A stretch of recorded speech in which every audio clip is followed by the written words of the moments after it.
Hablemos de los distintos tipos de enjuagues bucales y cuál es su lugar en tu rutina de higiene oral, porque el enjuague bucal que debes usar es aquel que recomiende tu odontólogo en base a tu diagnóstico y en base al pronóstico de tu caso clínico. El primer tipo de enjuague bucal son los antisépticos. Aquí hay varios. El primero es la clorexidina. ¿Por qué? Porque de acuerdo a la Asociación Dental Americana, la clorexidina es el que tiene mayor poder antiséptico, el que reduce más la acumulación de la biopelícula dental y el que reduce más la inflamación de tus encías. Sin embargo, es un enjuague que no puedes usar de forma permanente. De hecho, no lleva el sello de aceptación de la Asociación Dental Americana porque por norma no se le otorga ese sello a los productos que deben usarse bajo prescripción. Sin embargo, es el más recomendado para reducir la inflamación de la encía y la acumulación de la biopelícula dental en algunos casos, sobre todo en casos, por ejemplo, de periodontitis. Después pasamos a los aceites esenciales. De acuerdo a la Asociación Dental Americana, después de la clorexidina, los enjuagues bucales con aceites esenciales son aquellos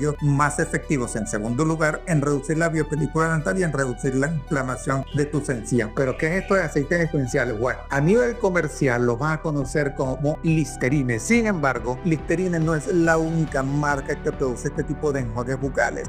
Hay una marca también llamada Good Sense que produce un enjuague bucal con los mismos aceites esenciales: eucaliptol, mentol, timol, metilsalicilado. Después de los enjuagues bucales con aceites esenciales, pasamos a los enjuagues bucales que tienen en su formulación cloruro de acetilpiridino, que es un amonio cuaternario. Este es el antiséptico más débil de este primer grupo. Delante de la clorexidina y delante de los enjuagues con aceites esenciales, aquellos con cloruro de acetilpiridino son los que tienen un menor potencial para reducir la inflamación de tu encía y para eliminar la cantidad de bacterias en tu boca. Esto nos llega al segundo grupo de enjuagues bucales, al segundo tipo de enjuague bucal, que son aquellos que tienen fluoruros, que no es lo mismo que decir flúor. Los enjuagues que tienen fluoruro en muchos casos tienen cloruro de acetilpiridino, pero tienen su lugar en una rutina general, porque el odontólogo puede considerar que, no tienes quizás un riesgo de inflamación de las encías, quizás no tienes un riesgo de padecer una periodontitis, pero sí tienes un alto riesgo de caries, porque quizás has padecido muchas caries en el pasado, quizás tienes muchas restauraciones defectuosas por caries cuando llegas a la consulta de ese odontólogo. Quizás puede recomendarte enjuagues bucales con cloruro de acetilpiridino, pero que contienen fluoruro de sodio o fluoruro de estaño, y eso va a ayudar a remineralizar los dientes. Aclarar, no es que el enjuague bucal te va a arreglar la caries, no es que el enjuague bucal va a sustituir